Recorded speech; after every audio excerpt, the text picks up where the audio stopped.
The Kashmir region has been a point of contention between India and Pakistan since the partition of British India in 1947. Both countries claim the region in its entirety, rooted in historical and religious demographics. This dispute has led to multiple wars and countless skirmishes, making Kashmir one of the most heavily militarized zones globally. The conflict has claimed countless lives and displaced millions, leaving lasting scars.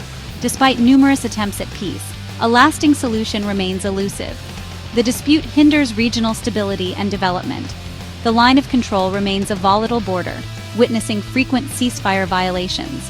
The international community urges peaceful dialogue for a lasting solution. Deep-seated mistrust and conflicting narratives impede progress. The situation remains a potential flashpoint, risking wider conflict between nuclear-armed neighbors. In April 2025, a horrific act of violence shook the already volatile region of Kashmir. A group of tourists, mostly Indian nationals, were targeted in a brutal attack while visiting a popular scenic spot in Indian-administered Kashmir. The massacre left 26 civilians dead, including women and children, sparking outrage and grief across India.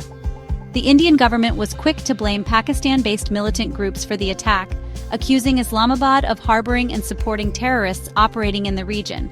Pakistan vehemently denied any involvement in the massacre, condemning the act and calling for a thorough and impartial investigation.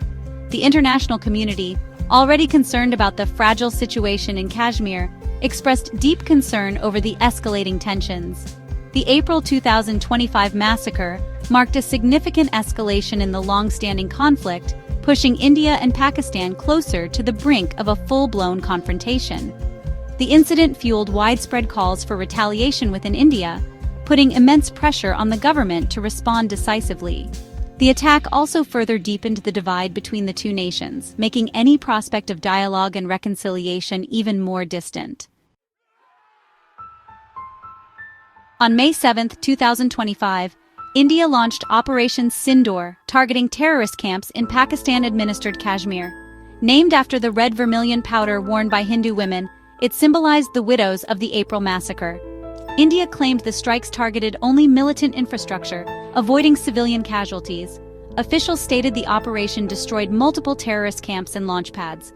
They called it a necessary act of self-defense. India informed Pakistan beforehand, emphasizing it was not an act of aggression. The international community urged restraint and dialogue. Section 4. Pakistan's response, denial, and counterclaims. Pakistan vehemently denied the existence of any terrorist camps within its territory and condemned India's airstrikes as an act of unprovoked aggression. Islamabad claimed that the Indian jets had violated Pakistani airspace and targeted civilian areas, resulting in casualties. Pakistan also asserted that it had shot down an Indian fighter jet and captured its pilot. The Pakistani military released images of what it claimed was the wreckage of the downed Indian jet and the captured pilot. However, India disputed these claims, stating that all its aircraft and pilots were accounted for. The conflicting narratives further fueled tensions and raised concerns about the potential for miscalculation and escalation. Pakistan vowed to respond to the Indian strikes at a time and place of its choosing, raising fears of a wider conflict. The Pakistani government also reached out to the international community, seeking condemnation of India's actions and urging intervention to de-escalate the situation. Section 5. The world reacts and the future remains uncertain. The international community reacted with alarm to the escalating tensions between India and Pakistan, with world leaders urging both sides to exercise restraint and engage in dialogue. The United States called for de-escalation and offered to mediate between the two countries. China, a close ally of Pakistan, expressed concern over the situation and urged both sides to resolve their differences peacefully. The United Nations Security Council held an emergency meeting to discuss the crisis, but no joint statement was issued due to differences among the permanent members.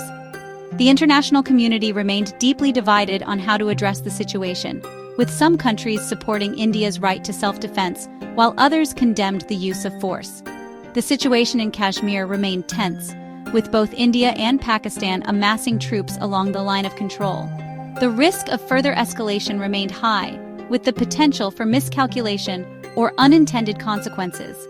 The international community faced the daunting task of defusing the crisis and preventing a catastrophic conflict between the two nuclear-armed neighbors.